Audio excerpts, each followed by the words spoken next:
அனைவருக்கும் வணக்கம்.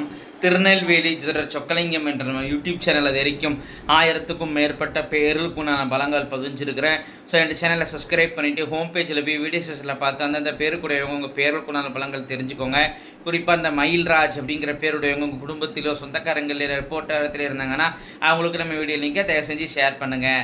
நிறைய நண்பர்கள் ஜோதித்தி மேல் பற்றுக்கொண்டு நிறைய இடங்களில் ஜோதிடம் படித்து மேல் ஜாதகத்தை கையில் கொடுத்தா பலன் சொல்ல திணறக்கூடிய ஜோதிட நண்பர்களுக்கும் ஏற்கனவே தொழிலாக பார்த்துக்கிட்டு இருக்கிற ஜோதிட நண்பர்களுக்கும் இந்த ஜோதிட பரிகார புத்தகங்கள் மக்கள் மத்தியில் நீங்கள் தைரியமாகவும் துல்லியமாகவும் பலன் சொல்ல உதவும். இந்த ஜோதிட பரிகார புத்தகங்கள் லிஸ்ட்டை போகிறவங்க ஸ்க்ரீனை ஸ்க்ரோல் ஆகக்கூடிய டெலிகிராம் நம்பருக்கு மெசேஜ் பண்ணிங்க அப்படின்னா என்னுடைய புத்தகங்களுடைய லிஸ்டோட விளக்கங்களை தரேன். பார்த்துட்டு தேவையான புத்தகங்கள் வாங்கிக்கிடலாம்.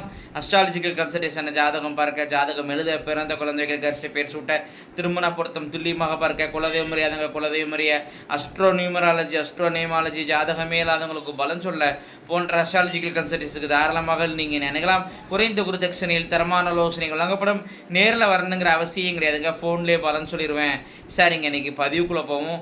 மயில்ராஜ் என்ற பேருக்கான 25 வகையான நேமாலஜி பலன்களை பார்ப்போம். ஃபஸ்ட்டு பாயிண்ட்டு, எந்த ஒரு விஷயத்துலையும் ஏன் எதுக்குன்னு ஆர்கியூமெண்ட் செய்யக்கூடிய குணம் உங்கள்கிட்ட இருக்குங்க. ரெண்டாவது பாயிண்ட்டு, இடம் வீடு சொத்தால் லாபம் அடைவீங்க. மூணாவது பாயிண்ட்டு, வாயு தொல்லை உங்களுக்கு இருக்கும். நாலாவது பாயிண்ட்டு, சித்தப்பாவுடன் கருத்து வேறுபாடு உண்டு. அஞ்சாவது பாயிண்ட்டு, டைஜஷன் ப்ராப்ளம் இருக்கும். ஆறாவது பாயிண்ட்டு, இருதய பயம் அல்லது பிபி பிரச்சனை இருக்கும். ஏழாவது பாயிண்ட்டு, அப்பா முன்கோபியாக இருப்பார். எட்டாவது பாயிண்ட்டு, உங்கள் அப்பா உங்கள் தாத்தாவுக்கெல்லாம் திறப்பமே சரியாக கொடுத்துருக்க மாட்டார்.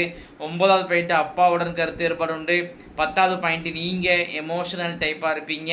11வது பாயிண்ட்டு, உங்கள் குடும்பத்துக்குள்ளே குலதெய்வ வழிபாட்டில் ஒரு குறைகள் இருக்குதுங்க. அதை ஒரு நேர்த்திக்கடன் நேர்ந்துக்கிட்டு செய்யாத ஒரு குறைகளாக கூட இருக்கலாம். 12வது பாயிண்ட்டு, அண்ணன், உங்களுக்கு அண்ணன் இருந்தாலும் சரி அவங்க கூட கருத்து வேறுபாடுகள் இருக்கும். எனக்கு அண்ணன் இல்லை அப்படின்னா சித்தப்பா உறவு இருந்துச்சுன்னா அவங்க கூட கருத்து வேறுபாடுகள் வந்துடும். 13வது பாயிண்ட்டு, சொந்தக்காரங்களாலேயும் மன வருத்தங்கள் இருக்கும். 14வது பாயிண்ட்டு, கடன் பிரச்சனை இருக்கும். 15வது பாயிண்ட்டு, மனைவியுடன் கருத்து வேறுபாடு உண்டு. 16வது பாயிண்ட்டு, தசை பிடிப்பு பிரச்சனை இருக்குங்க. 17வது பாயிண்ட்டு, மாமியாராலையும் மன வருத்தங்களை சந்திப்பீங்க. 18வது பாயிண்ட்டு, கேஸ் ட்ரபிள் பிரச்சனை இருக்கும்.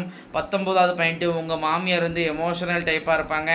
20வது பாயிண்ட்டு, மாமியார் எந்த ஒரு விஷயத்தையும் குற்றம் கண்டுபிடிக்கக்கூடிய ஒரு நபராகவும் குறை சொல்லக்கூடிய ஒரு நபராகவும் இருப்பாங்க. 21வது பாயிண்ட்டு, ஆண் குழந்தை நினைச்ச மனக்கவலை இருக்குங்க. ஒரு ஆண் வாரிசு இல்லைங்கிற கவலையோ, ஒரு ஆண் வாரிசு நமக்கு கட்டுப்பட மாட்டேங்கிற கவலையோ, ஒரு ஆண் வாரிசுடைய ஃபியூச்சர் நினைச்ச ஒரு கவலையோ உங்களுக்கு இருந்துகிட்டு இருக்கும்.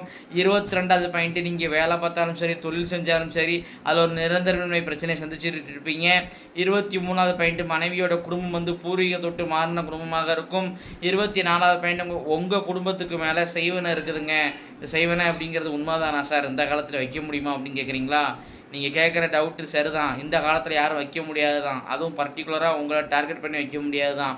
ஆனால் நம்ம முன்னோர்கள் பயங்கர ஒரு சக்தி வாய்ந்தவங்க, பயங்கரமான ஒரு நல்ல ஒரு திறமைசாலிகள், சரிங்களா? அதே மாதிரி இது உங்கள் தாத்தா காலத்தில் வந்தது. அதாவது ஒரு நல்வினைகளோ தீவினைகளோ 21 தலைமுறை வரையும் தொடரணும்னு இருக்கிறாங்க நம்ம முன்னோர்கள், சாஸ்திரத்தில் இருக்குது.